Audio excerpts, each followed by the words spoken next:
ಒಂದು ಮನೆಗೆ ಮಿನಿಮಮ್ ಈ ಮನೆ ಕಟ್ಟಬೇಕಾದಕ್ಕಿಂತ ಮೊದಲು ಈ ಐದು ಗಿಡ ನೆಡು, ಆಮೇಲೆ ತೋಟ ಮಾಡು ಅಂತ, ಆಮೇಲೆ ಮನೆ ಕಟ್ಟು ಅಂತ ಶಾಸ್ತ್ರದಲ್ಲಿದೆ. ಸೊ ಹಾಗೆ ಇರತಕ್ಕಂಥ ಈ ಫಸ್ಟ್ ಗಿಡಗಳನ್ನ ಇಲ್ಲಿ ಹಾಕ್ಬಿಟ್ಟು ಪ್ರತಿಯೊಂದು ಗಿಡದಲ್ಲೂ ಈಗ ಇಲ್ಲಿ ಪ್ಲಾಂಟೇಶನ್ ಅಂದ್ರೆ ಜಸ್ಟ್ ಸ್ಯಾಂಡಲ್ವುಡ್ ಅಲ್ಲ, ಅಥವಾ ಮೆಡಿಸಿನಲ್ ಪ್ಲಾಂಟ್ಸ್ ಅಲ್ಲ, ಆರೋಮೆಟಿಕಲ್ ಪ್ಲಾಂಟ್ಸ್ ಅಲ್ಲ, ಇದೆಲ್ಲ ಒಂದು ಕನ್ಸರ್ವೇಷನ್ ಅಂತ. ಈಗ ಇಷ್ಟು ನೀವು ಇಲ್ಲಿ ಪಕ್ಕದಲ್ಲಿ ಹಿಂಗೆ ನೋಡಿದ್ರೆ ಇದಿಷ್ಟು ಜಾಗದಲ್ಲಿ ಕಂಪ್ಲೀಟ್ ಬನಾನಾ ಮತ್ತೆ ಶುಂಠಿ ಬೆಳೆದಿದ್ದಾರೆ.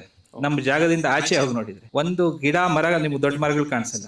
ಅಂದ್ರೆ ಕಬಿನಿ ಇಷ್ಟು ವೈಲ್ಡ್ ಲೈಫ್ ಇದೆ, ಇದೆಲ್ಲ ಇದ್ರೂ ನಿಮ್ಗೆ ಪಕ್ಕದಲ್ಲಿ ನೋಡಿದ್ರೆ. ಆಮೇಲೆ ಅದಕ್ಕೆ ತುಂಬಾ ಕೆಮಿಕಲ್ ಸ್ಪ್ರೇ ಮಾಡ್ತಾರೆ, ಬ್ಯಾಂಡ್ ಪೆಸ್ಟಿಸೈಡ್ ಸ್ಪ್ರೇ ಮಾಡ್ತಾರೆ, ಲ್ಯಾಂಡ್ ಹಾಳಾಗ್ತಾ ಇದೆ. ಸೊ ಕನ್ಸರ್ವೇಷನ್ ಅಂತ ಹೇಳಿ everybody talks about save soil, how ಅಂತ ಕೇಳಿದ್ರೆ ನಮ್ಮ ಹತ್ರ ಆನ್ಸರ್ ಇಲ್ಲ.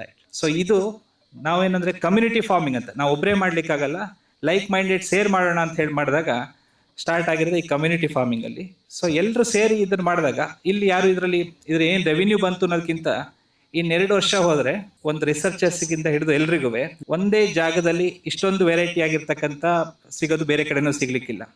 ಹಂಗಾಗಿ ಪ್ಲಾಂಟ್ ಬರೀ ಆಕ್ಸಿಜನ್ ಮಾತ್ರ ಕೊಡೋದಲ್ಲ, which also releases so many volatile oil which are antiviral, anti bacterial, anti fungal ಅಂತ ಒಂದು ಪಕ್ಕಾ ಇಕೋ ಕ್ಲಿನಿಕ್ ಏನ್ ಬೇಕೋ ಆ ತರದ ಒಂದು ಕಾನ್ಸೆಪ್ಟ್ ಮಾಡ್ಕೊಂಡು ಇವತ್ತು ಪ್ಲಾಂಟೇಶನ್ ಮಾಡಿ